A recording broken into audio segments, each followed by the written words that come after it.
Apa yang difirmankan Allah la'allakum tattaqun itu menjadi sebuah kenyataan, karena takwa itu kan letaknya di hati, Bu. Takwa itu letaknya di hati.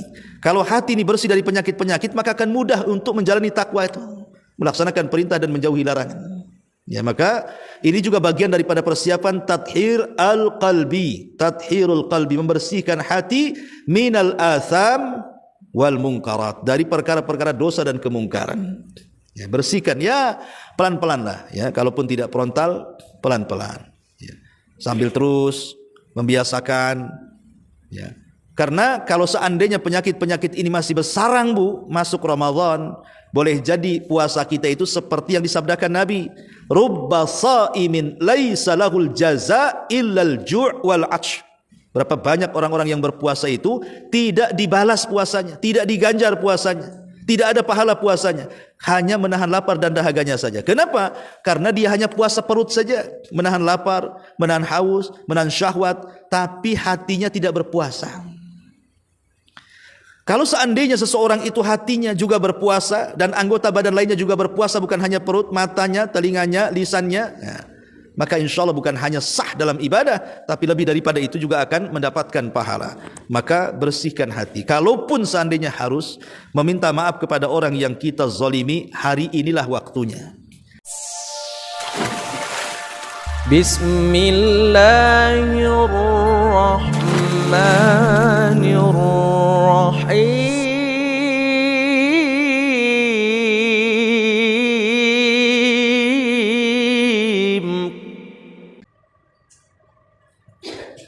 Dah mulai. Bismillahirrahmanirrahim. Assalamualaikum warahmatullahi wabarakatuh. Alhamdulillah. Alhamdulillahilladzi farada alaina syahrul Ramadan. Alhamdulillahilladzi bi ni'matihi tatimmus shalihat. Asyhadu an la ilaha illallah wahdahu rabbi la syarika lah. Wa asyhadu anna Muhammadan abduhu wa rasuluhu alladzi la nabiyya ba'dah, amma ba'du. Ma'asyiral muslimat yang dimuliakan Allah Subhanahu wa taala. Alhamdulillah, di pagi duha ini kita bisa berkumpul di Masjid Salahuddin di Ban Pajak. Kemudian salawat dan juga salam tetap kita hadiahkan kepada Rasul kita, Nabi besar Muhammad sallallahu alaihi wa ala alihi wasallam. Ma'asyiral muslimat rahimakumullah. Sebentar lagi kita akan menghadapi tamu Allah Subhanahu wa taala yang sangat mulia. Itulah syahrul Ramadan, bulan Ramadan. Bagi seorang muslim, kedatangan Ramadan itu sangat-sangat dirindukan. Bagaimana tidak? Karena bulan itu adalah bulan yang dipilih Allah Subhanahu wa taala dari 12 bulan dalam setahun yang memiliki kemuliaan dan ketinggian dibandingkan bulan-bulan yang lainnya. Dan Allah Subhanahu wa taala berfirman, wa yakhluqu ma yasha'u wa yakhtar. Terkadang Allah Subhanahu wa taala menciptakan beberapa makhluknya, kemudian Allah pilih dari makhluk itu. Bukan kita yang milih, tapi Allah yang milih. Contoh umpamanya tanah haram atau disebut dengan Makkah Al-Mukarramah. Kenapa kemudian tempat itu menjadi tempat mulia dibandingkan tempat-tempat yang lainnya? Kalau ditinjau dari segi pemandangan, saya kira negeri kita jauh lebih indah dibandingkan Mekah, kan? Negeri kita ini hijau, ranum, mudah tumbuh, sungai-sungainya, telaga-telaganya, gunung-gunungnya sangat indah dipandang. Saya kira negeri kita jauh lebih indah dibandingkan Mekah kalau dari segi pemandangan. Atau dari segi apa lagi? Cuaca. Negeri kita lebih nyaman cuacanya karena tidak ada cuaca-cuaca ekstrim di negeri kita ini. Tapi di sana kalau panas, panas sekali, kalau dingin, dingin sampai menusuk tulang. Dan kalau datang cuaca debu, sangat membahayakan pandangan. Tetapi bukan itu nilainya. Negeri Mekah itu dimuliakan karena Allah yang muliakan. Ketika Allah Subhanahu wa taala memuliakan sebuah negeri, maka kita juga wajib memuliakannya. Karena tidak mungkin Allah memuliakan sebuah negeri begitu saja kalau tidak ada keistimewaannya. Maka bulan Ramadan juga kurang lebih saja. Bulan Ramadan itu kalau dilihat dari hari-harinya sama dengan bulan-bulan yang lainnya. Mulai dari waktu terbit matahari sampai tenggelamnya, muncul bulan sampai tenggelamnya, sama saja berlalunya waktu dan hari di bulan-bulan dalam 12 bulan itu. Tetapi Allah muliakan karena sebab yang berbeda, yang nanti kita akan sebutkan. Makanya bagi seorang mukmin ketika mendengar bulan Ramadan, maka sudah selayaknya dan seharusnya dia merindukan kedatangannya. Karena kita tahu bahwa tujuan hidup manusia itu adalah untuk beribadah kepada Allah Subhanahu wa taala. Sebagaimana Allah katakan dalam surah Az-Zariyat, "Wa ma khalaqtul jinna wal insa illa liya'budun." Tidaklah kuciptakan jin dan manusia kecuali mereka disuruh untuk beribadah. Dan tujuan ibadah itu sendiri karena kita akan berjumpa dengan Allah Subhanahu wa taala. Di mana Allah Subhanahu wa taala berfirman, "Faman kana yarju liqa'a rabbih falyamal amalan shalihan wa la yusyrik bi ibadati rabbih ahada." Barang siapa yang ingin mengadakan pertemuan dia dengan Allah, meluapkan kerinduan dia dengan Allah Subhanahu wa taala, maka perbanyak amal saleh dan jangan sekutukan Allah dengan siapapun. Tentu perjumpaan Allah Subhanahu wa taala akan senantiasa terus berjumpa dengan kita kelak kalau seandainya Allah takdirkan di antara kita masuk surga. Disitulah kita akan mampu memandang wajah Sang Pencipta yang selama ini kita rindukan. Lah bulan Ramadan adalah bulan yang mengantarkan ke sana, mengantarkan kita ke surga, mengantarkan kita mampu memandang wajah Allah Subhanahu wa taala.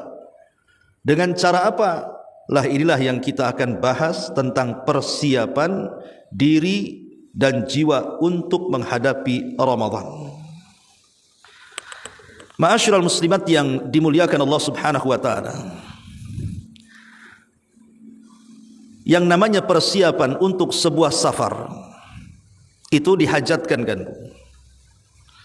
Makanya ketika penduduk Yaman mereka hendak berangkat haji, mereka tidak mau bawa bekal makanan, tidak mau bawa bekal minuman. Mereka modal tawakal.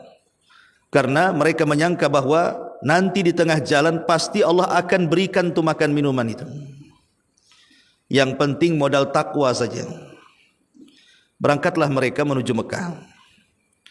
Karena mereka tidak punya bekal makanan dan minuman, akhirnya mereka pun kelaparan dan kehausan di tengah jalan. Sampai sebagian mereka ada yang mati. Di mana perlindungan Allah bagi mereka? Maka ketika berita ini sampai kepada Nabi SAW, apa kata Nabi? Bukan seperti itu. Kemudian Nabi SAW membacakan ayat, "Fatazawwadu fa inna khaira zadi taqwa." Berbekalah kalian. Kalau ingin safar, bekali. Jangan main safar saja. Karena namanya safar itu juga perlu makan, perlu minum, perlu obat-obatan dan begitu seterusnya. Walaupun memang kata Allah Subhanahu wa taala, sebaik-baik bekal adalah takwa. Tapi jangan melupakan selain itu. Lah Ramadan adalah syahrut takwa. Ramadan itu bulannya takwa. Makanya ketika Allah Subhanahu wa taala memerintahkan kita untuk berpuasa, akhir daripada ayat perintah puasa itu adalah la'allakum tattaqun, agar kalian bertakwa. Inilah tujuan kita ini menghadapi Ramadan, masuk di bulan Ramadan, keluar dari Ramadan, betul-betul kita menjadi hamba Allah yang bertakwa. Karena sorga itu hanya disediakan Allah bagi hamba-hambanya yang bertakwa. U'iddat lil muttaqin.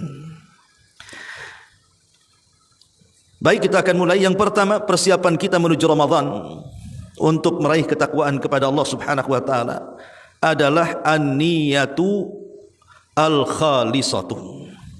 Siapkan niat yang tulus, niat yang baik. Seperti apa niat yang baik? Umpamanya dari sekarang ibu sudah berazam, nanti kalau sampai Ramadan saya ingin menghatamkan Quran berkali-kali. Hanya semata-mata niat seperti itu sudah dapat pahala. Atau umpamanya nanti kalau di bulan Ramadan saya ingin mendapatkan atau meraup pahala sebanyak-banyaknya, mungkin dengan berbagai macam ibadah yang memang diperintahkan dan dianjurkan dilakukan di bulan Ramadan. Sudah ada niat tuh. Atau umpamanya ibu sudah menjadwal, sudah menulis bahwa nanti di bulan Ramadan pagi ini yang harus dilakukan, umpamanya baca Quran. Nanti siang ini yang harus dilakukan, umpamanya dengar kajian di medsos gitu. Kemudian nanti sore lagi ini yang dilakukan, sudah membuat agenda dari sekarang. Atau umpamanya ibu mau menjadikan ajang Ramadan tahun ini untuk lebih memperbaiki diri. Boleh jadi selama ini mungkin kita ini keras hati. Mudah-mudahan masuk Ramadan Allah lembutkan hati kita.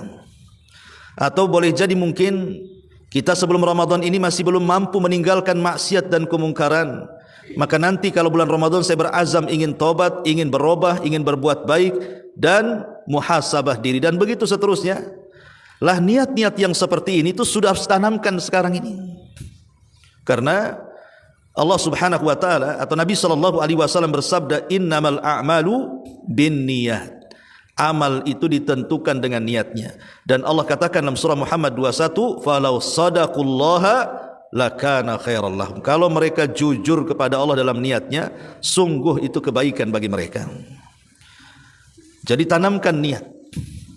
Jangan kemudian niatnya itu berpaling di luar daripada ibadah. Sebentar lagi Ramadan, ini mumpung ini saya bisa jualan untuk iftar. Mudah-mudahan gorengan saya bisa laku selama Ramadan dan menghasilkan uang 1 miliar umpamanya. Itu niatnya sudah dunia, Bu. Ya.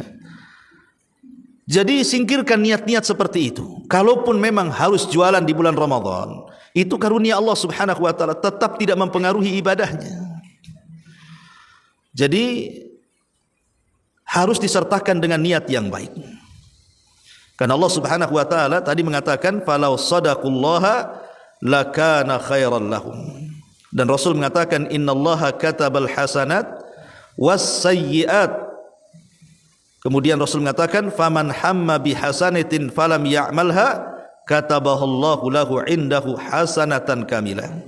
Karena barang siapa yang ada niat melakukan kebaikan walaupun belum dikerjakan, Allah telah catat di sisinya kebaikan yang sempurna. Jadi kalau seandainya qadar Allah, ya kita tidak tahu. Semua kan takdir Allah. Kita sudah ada niat untuk menghatamkan Quran, tiba-tiba sampai Ramadan qadar Allah, pamannya kan. Ibu kena sariawan 40 hari. Ya. Akhirnya baca sedikit haus, baca sedikit ngeludah, cepat capek dan begitu seterusnya kan. Kan kita tidak tahu. Tapi kan niat yang baik di awal itu sudah dicatat kebaikan sempurna itu. Apalagi kalau sampai diamalkan. Nah ini penting dalam menghadapi Ramadan, pasang niat. Niat yang tulus, niat yang baik. Dengan berazam untuk melakukan hal-hal yang positif selama bulan Ramadan. Ini yang pertama.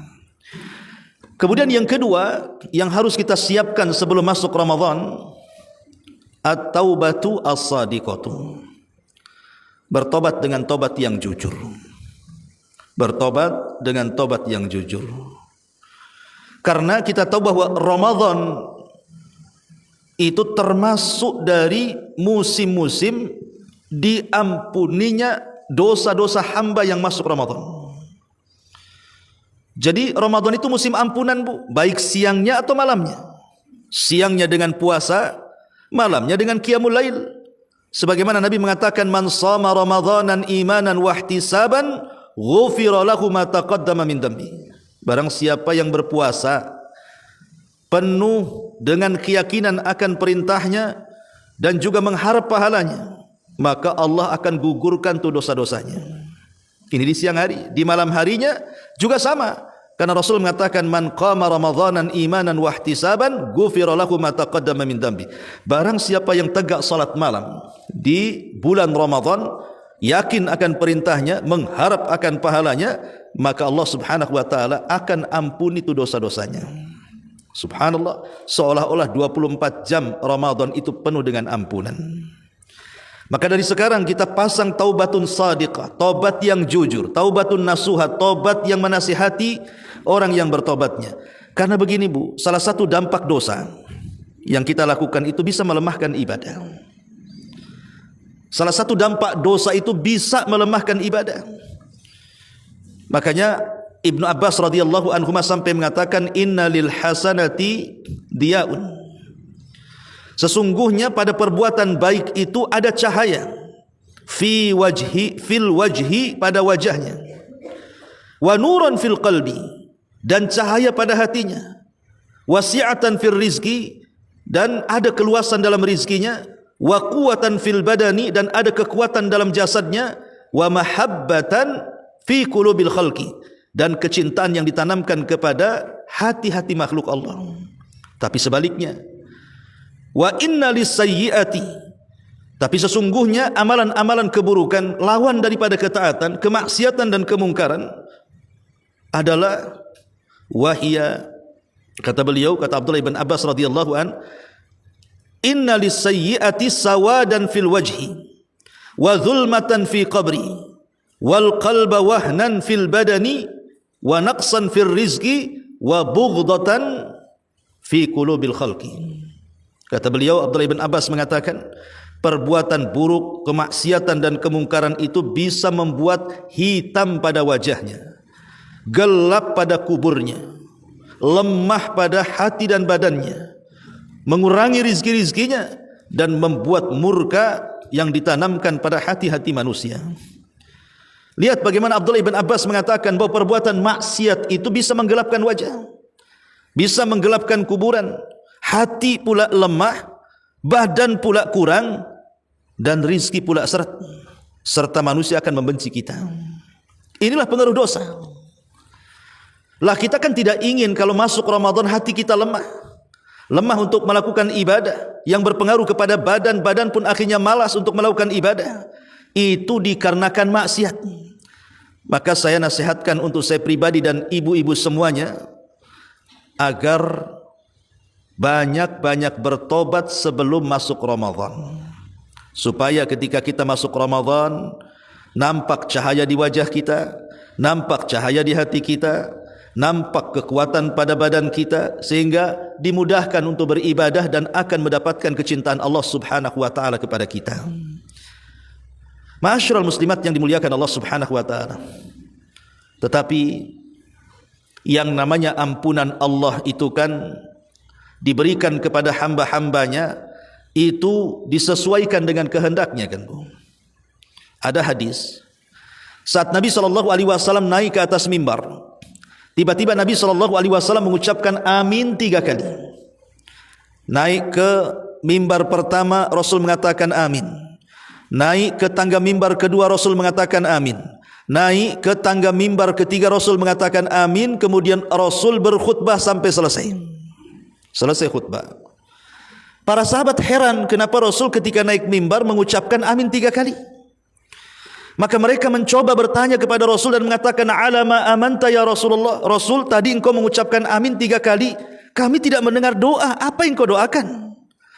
Maka Nabi SAW mengatakan, oh tadi ataniya Jibril, Jibril datang kepada aku, kata Rasul. Dia minta doa-doanya diaminkan, ku aminkan doanya. Sahabat mengatakan, apa yang didoakan Jibril itu wahai Rasul? Maka Rasul mengatakan salah satunya, ragima anfu rajulin dakhala alaihi Ramadan thumman salah qabla an yaghfira lah.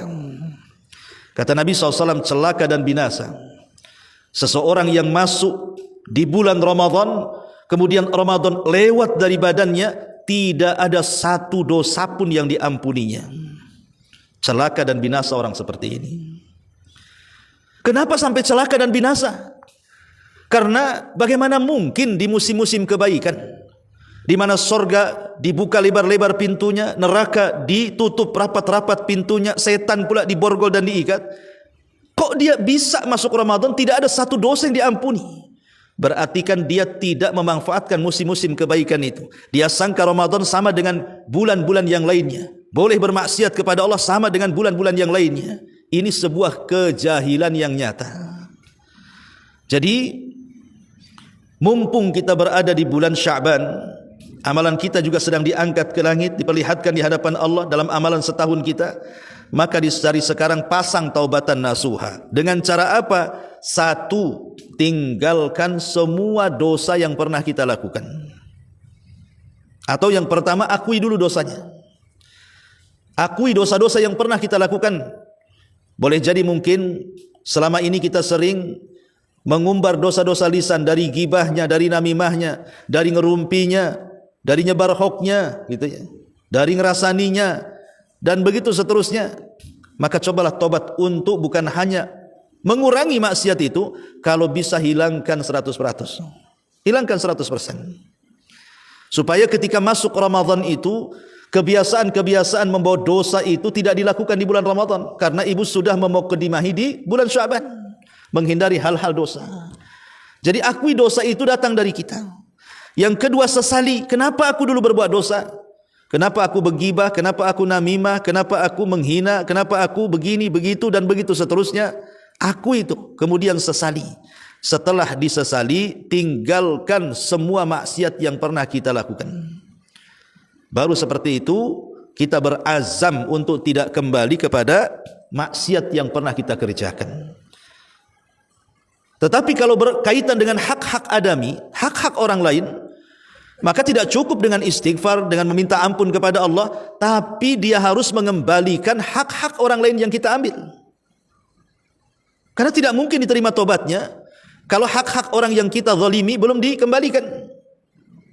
Dan harus jadi perhatian bahwa tobat ini akan senantiasa diterima oleh Allah Subhanahu wa taala selama nyawa belum sampai di tenggorokan dan sebelum matahari terbit dari ujung barat sana. Ya, maka mumpung di bulan Ramadan, di mana Nabi SAW mengatakan as-salawatul khamsu war Ramadan ila Ramadan mukaffiratun bainahunna idza jtunibatil kabair. Antara salat 5 waktu ke salat 5 waktu berikutnya, antara Ramadan dan Ramadan berikutnya, itu tempat pengguguran dosa. Maka dari sekarang tanamkan taubatan as-sadiqah, taubat yang jujur dari hati yang paling dalam. Ini yang kedua. Yang ketiga, ya, untuk merangsang bulan Ramadan supaya kita tidak menjadi pemalas, supaya kita menjadi rajin dalam beribadah, supaya kita bisa melewati musim-musim kebaikan, supaya kita bisa memanfaatkan waktu-waktu di bulan Ramadan untuk mendulang pahala sebesar-besarnya. Maka yang ketiga adalah ma'rifatu syarafiz zamani, kenali bahwa ada waktu-waktu itu yang memang dimuliakan Allah Subhanahu wa taala, dibedakan dengan waktu-waktu yang lainnya. Seperti ketika Allah Subhanahu wa taala berfirman, wal fajri wa layalin ashri, demi waktu fajar dan demi malam yang 10. Ada yang mengatakan malam yang 10 itu 10 awal bulan Muharram. Ada yang mengatakan malam yang 10 di sini maksudnya 10 awal bulan Dzulhijjah. Tapi ada juga yang mengatakan maksudnya 10 akhir Ramadan. Lihat sampai Allah jadikan sumpah dalam surah Al-Fajr ini. Kemuliaan zaman, kemuliaan waktu. Kenali ya, bahwa ada waktu-waktu itu yang Allah ciptakan untuk kita. Dengan waktu-waktu itu kita akan mendapatkan pahala sebanyak-banyaknya. Apalagi di bulan Ramadan itu ada satu waktu yang mengalahkan seluruh hari di bulan Ramadan. Apa itu? Malam Lailatul Qadar. Disitulah kalau kita mau mencarinya, kemudian mau menghidupkannya, maka kita akan mendapatkan pahala beribadah selama 83 tahun 6 bulan alias 1000 bulan bahasa Quran. Subhanallah. Maka kenali dengan cara pelajari, renungi, rasapi ya, apa saja kehususan-kehususan di bulan Ramadan ini sehingga bulan ini menjadi mulia, waktunya menjadi mulia. Karena waktu itu menurut para ulama bahwa waktu itu adalah ra'sul mal. Waktu itu adalah modal utama bagi kehidupan manusia. Betapa banyak dari saudara-saudara kita yang tahun kemarin berpuasa dengan kita, bahkan boleh jadi sahur dengan kita, buka dengan kita, rupanya belum sampai Ramadan tahun ini mereka sudah meninggalkan kita. Entah mereka di mana. Ya. Jadi karena kita tidak tahu waktu-waktu, apakah kita dipanjangkan umur atau dipendekkan umur, ya kita sih cuma berdoa mudah-mudahan kita disampaikan sampai bulan Ramadan. Tetapi kalau sudah masuk bulan Ramadan, karena kita sudah kenal bahwa Ramadan adalah waktu yang sangat mulia bagi seorang muslim dan tidak ada bulan yang lebih mulia dibandingkan Ramadan, maka dengan mengenali kemuliaan bulan itu, kita makin terangsang dan makin rindu untuk berjumpa dengan Ramadan. Umpamanya, Ramadan itu dikenal sebagai bulan di mana Allah Subhanahu wa taala membuka pintu surga, menutup pintu neraka, mengikat setan. Itu kan keutamaan. Ya. Atau umpamanya Ramadan itu di mana orang yang beribadah di dalamnya akan dilipat gandakan. Karena beribadah di waktu-waktu mulia itu berbeda dengan ibadah di waktu-waktu yang tidak mulia. Tentu ibadah di waktu mulia akan lebih banyak lagi pahalanya. Makanya penting kita ini mengenali waktu di bulan Ramadan supaya makin semangat. Bahwa dalam bulan Ramadan itu ada penghapusan dosa, ya. Bahwa di bulan Ramadan itu ada Lailatul Qadar, bahwa di bulan Ramadan itu pahala kita akan dilipat gandakan, atau di bulan Ramadan itu di situ ada i'tikaf, dan orang yang membaca Quran sangat tinggi nilainya karena membaca Quran di bulan Quran Ramadan, dan begitu seterusnya. Jadi dengan mengenali kemuliaan dan kekhususan bulan Ramadan, maka ini juga persiapan yang ketiga supaya makin rindu lagi, itu maksudnya. Ini yang ketiga. Kemudian yang keempat, persiapan kita bahwa bulan Ramadan adalah bulan supaya kita ini bisa fastabiqul khairat. Dari sekarang kita berazam, nanti kalau sampai Ramadan saya ingin berlomba-lomba dalam kebaikan. Berlomba-lomba dalam kebaikan itu harus melihat ke atas, jangan melihat ke bawah. Tapi kalau urusan dunia, ya tentu melihat ke bawah lebih baik dibandingkan melihat ke atas. Ya, umpamanya seseorang miskin, kamu miskin ya? Oh enggak, aku kaya. Masih ada orang yang miskin di bawah saya. Ya. Kamu sakit ya? Oh enggak, masih banyak orang yang lebih parah di bawah saya. Itu kalau urusan dunia tuh, lihat ke bawah, jangan lihat ke atas, pegal nanti. Tapi kalau urusan akhirat, jangan sekali-kali memandang ke bawah, pandang tuh ke atas. Ibu punya kawan di bulan Ramadan sanggup menghatamkan 3 kali, maka ibu dalam pikiran, masa aku kalah sama dia? Aku pun bisa, bahkan lebih. Ya. Ada kawannya rajin beribadah, maka ibu katakan, bukan dia aja yang rajin, aku pun bisa, bahkan aku akan berusaha lebih dari dia.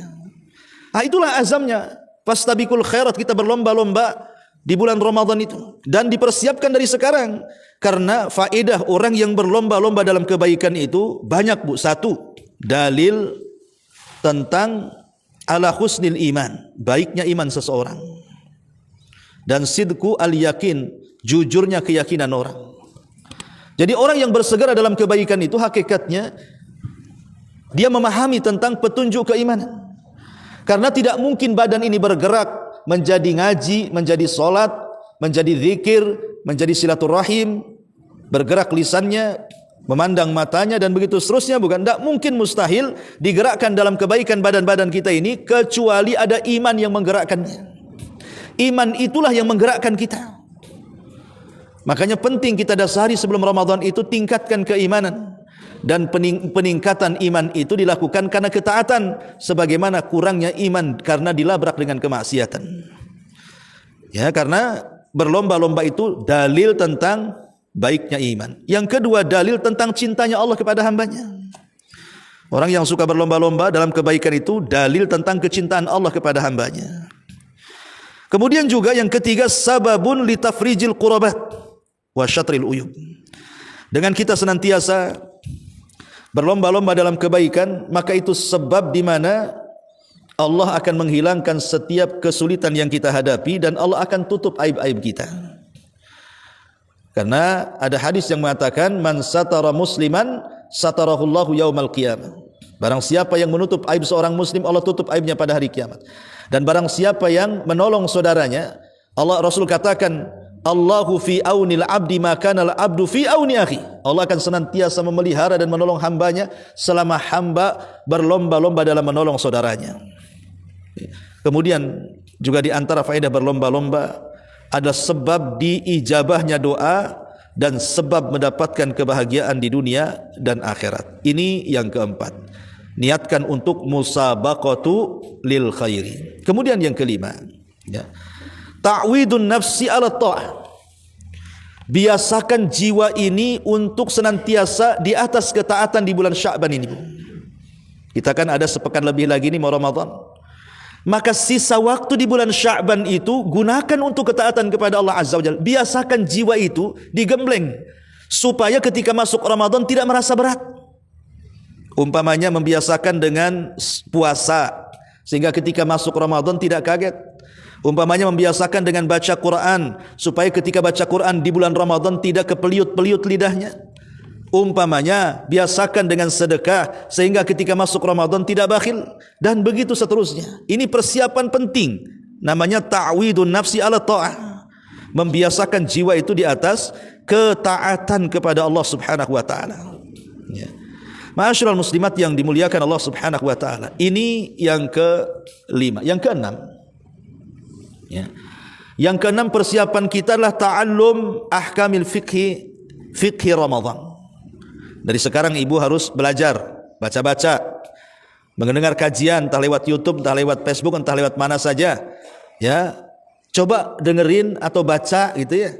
Ayat-ayat dan hadis-hadis Nabi yang bicara soal hukum-hukum Ramadan. Hukum-hukum puasa dan sekitarnya. Hukum-hukum salat malam dan sekitarnya. Hukum-hukum fikih dan dalam bacaan Quran, pamannya kan, dan yang lainnya pelajari dari sekarang. Supaya ketika masuk Ramadan, ibu mengamalkan sebuah amalan itu karena dasar keyakinan. Bukan karena dasar ikut-ikutan. Si anu puasa, makanya aku puasa katanya. Coba si anu tak puasa, aku pun tak puasalah. Nah, itu namanya ikut-ikutan. Si anu taraweh, makanya aku taraweh. Coba si anu tak taraweh, aku pun tak taraweh. Nah ini kan taraweh dan puasa yang seperti ini tuh puasa ikut-ikutan. Ya memang secara ibadah bisa sah, tapi belum tentu berpahala. Karena dalam ibadah itu dua, ada namanya syarat sah, ada namanya syarat qabul. Syarat sah yang penting sah, syarat qabul dapat pahala. Ya. Jadi pelajari itu ilmu-ilmu tentang hukum-hukum puasa, apa saja pembatal-pembatalnya, apa saja yang dimakruhkannya, apa saja yang diharamkannya, apa saja yang diwajibkannya, dan begitu seterusnya. Supaya ketika masuk Ramadan kita punya maklumat. Oh, kalau saya melakukan pelanggaran ini bayarannya. Ketika ibadah juga khusyuk puasa gitu ya. Puasa dia tambah dengan ibadah-ibadah yang lain saat puasa, dengan baca Qur'annya, dengan zikirnya, dengan sedekahnya dan begitu seterusnya. Itu disebabkan karena dia sudah tahu ilmunya. Sehingga orang yang paham dengan ilmu itu akan lebih dekat kepada Allah dan akan melahirkan perasaan takut kepada Allah Subhanahu wa taala. Ini yang keenam. Yang ketujuh, persiapan kita apa lagi? Adalah at-takallul minat ta'ami. Berusaha di bulan Sya'ban itu biasakan sedikit makan, sedikit menahan lapar. Okelah tidak puasa. Pamannya ibu lagi ada halangannya pula di akhir-akhir Sya'ban, pamannya kan. Kan orang yang halangan haid itu kan tidak boleh puasa. Ya. Tapi karena sebentar lagi Ramadan, ya sudah walaupun saya tidak puasa, saya seolah-olah sedang puasa. Dengan mengurangi makan, membiasakan lapar gitu ya, supaya ketika masuk Ramadan terbiasa tuh lapar itu. Tapi kalau di bulan Sya'ban itu ibu kenyang-kenyangin, pagi makan sepiring, siang makan sepiring, sore makan sepiring, malam pula 3 piring. Ada berapa piring tuh? Ya. Dan itu dilakukan tiap hari kan jadi penggemukan, Bu. Alasannya nanti kalau Ramadan mau diet Ustaz, ya itu orang kayak gitu pasti kesusahan Bu puasanya. Karena lambungnya besar, tiba-tiba dikecilkan kambuh mahnya itu nanti tuh. Ya. Jadi biasakan itu bagian daripada persiapan sederhana dalam makan, dan itu juga anjuran dalam Quran kan. Allah Subhanahu wa taala mengatakan, "Kulu washrabu wala tusrifu." Makan kamu, minum kamu, tapi jangan berlebihan. Jangan berlebihan. Pagi jus ini, siang jus itu, sore jus ini, malam macam-macam jus masuk situ. Ya. Karena bagaimanapun dikhawatirkan nanti kalau kita ini sering kenyang di bulan Sya'ban, tiba-tiba dibuat lapar di bulan Ramadan, takutnya puasanya jadi puasa dendaman Bu. Seperti apa puasa dendaman itu? Dia ngancem Bu. Umpamanya siang-siang dah lapar, nggak apa-apa, siang lapar, tunggu kalau maghrib katanya. Itu kan orang ngancem Bu. Ya. Akhirnya betul-betul tuh ancaman itu dilakukan. Ketika datang waktu maghrib, makanan satu meja Bu itu bisa pindah ke perut Bu. Lah kalau sudah satu meja pindah ke perut, alamat itu Bu, ngantuk, lemes, malas, itu jadi satu tuh. Jangankan cerita tarawih yang 11 rakaat, Isya aja udah nguap-nguap dia. Lah itu karena tidak terbiasa lapar. Ya, kalau sudah terbiasa lapar, insya Allah dia akan tahan ya kan. Saat puasa pun tenang-tenang saja dia. Ya, karena sudah terbiasa lapar. Maka at-taqallul minat ta'am ini juga bagian daripada persiapan. Karena Rasul mengatakan ma mala'a adamiyun wi'a syarran min batni fa in kana la budda fa'ilan fa thuluthun minat ta'am wa thuluthun minasyarab wa thuluthun minan nafsi. Tidak ada perkara yang lebih buruk dalam badan manusia kecuali perutnya. Kalaupun harus diisi penuh perut itu, kasihlah sepertiganya untuk makan, sepertiganya porsi minum, dan sepertiganya porsi bernafas. Ya, ini anjuran Nabi SAW. Kalaupun harus makan, karena mungkin ibu ada halangan tidak bisa puasa, ya sepertiganya, sepertiga kanan makan, sepertiga kiri minum, sepertiga atas bernafas. Jangan pula sepertiga minum jadi makan, sepertiga bernafas jadi makan. Nah, itu alamat Bu ya, pasti malas yang ada. Ini juga bagian daripada persiapan bulan Ramadan ya. Ma'asyiral muslimat yang dimuliakan Allah Subhanahu wa taala. Lalu apalagi persiapan di bulan Ramadan itu? Persiapan di bulan Ramadan yang seterusnya, yang ke-8 adalah berusaha dari sekarang untuk membersihkan hati. Bersihkan hati kita dari penyakit-penyakit. Boleh jadi penyakit dengki kepada saudaranya, penyakit hasad hasud kepada kawannya, penyakit-penyakit iri hati dan begitu seterusnya. Hilangkan di bulan Sya'ban ini. Apalagi penyakit-penyakit itu menyebabkan amalan kita tidak diangkat tuh. Karena ada dua manusia yang amalannya tidak akan diangkat di bulan Sya'ban. Satu orang musyrik, dua orang syahna. Syahna itu artinya yang meletakkan banyak penyakit dalam hatinya. Penyakit dendam, penyakit iri, penyakit hasad, penyakit hasud. Nah, itulah orang-orang yang seperti tidak akan diangkat amalannya. Tapi kalau kita sudah berusaha kemudian mengurangi atau menghilangkan sama sekali untuk tidak dendam dengan orang, untuk tidak hasad dengan orang, untuk tidak mengadu domba orang dan begitu seterusnya, insya Allah masuk Ramadan, apa yang difirmankan Allah la'allakum tattaqun itu menjadi sebuah kenyataan. Karena takwa itu kan letaknya di hati Bu. Takwa itu letaknya di hati. Kalau hati ini bersih dari penyakit-penyakit, maka akan mudah untuk menjalani takwa itu, melaksanakan perintah dan menjauhi larangan. Ya, maka ini juga bagian daripada persiapan tathhir al-qalbi, tathhirul qalbi, membersihkan hati minal atham wal munkarat, dari perkara-perkara dosa dan kemungkaran. Ya, bersihkan ya pelan-pelan lah ya, kalaupun tidak frontal pelan-pelan. Ya. Sambil terus membiasakan ya. Karena kalau seandainya penyakit-penyakit ini masih bersarang Bu, masuk Ramadan, boleh jadi puasa kita itu seperti yang disabdakan Nabi, rubba sa'imin laisa lahul jaza illal ju' wal 'atsh. Berapa banyak orang-orang yang berpuasa itu tidak dibalas puasanya, tidak diganjar puasanya, tidak ada pahala puasanya, hanya menahan lapar dan dahaganya saja. Kenapa? Karena dia hanya puasa perut saja, menahan lapar, menahan haus, menahan syahwat, tapi hatinya tidak berpuasa. Kalau seandainya seseorang itu hatinya juga berpuasa dan anggota badan lainnya juga berpuasa, bukan hanya perut, matanya, telinganya, lisannya, ya, maka insya Allah bukan hanya sah dalam ibadah, tapi lebih daripada itu juga akan mendapatkan pahala. Maka bersihkan hati. Kalaupun seandainya harus meminta maaf kepada orang yang kita zalimi, hari inilah waktunya. Di bulan Sya'ban inilah waktunya maaf memaafkan. Ya, kosong-kosong bahasanya. Ya, jadi jangan sampai kemudian alasannya nanti saja, nunggu lebaran kan sebulan lagi, bulan Ramadan. Itu kan namanya tidak menghargai musim, namanya musim kebaikan di bulan Ramadan. Ini yang ke-8. Kemudian yang ke-9, persiapan Ramadan ya, adalah dengan cara membayar punya hutang baik kepada Allah untuk dilunasi. Keluar darah haid harus qadha, Bu. Ya. Lah ketika setelah Ramadan malas pula lah ibu itu. Baru jam 9, nanti jam 11 lagi, tong pula tuh katanya. Akhirnya malas mengqadha, sampailah di bulan Sya'ban.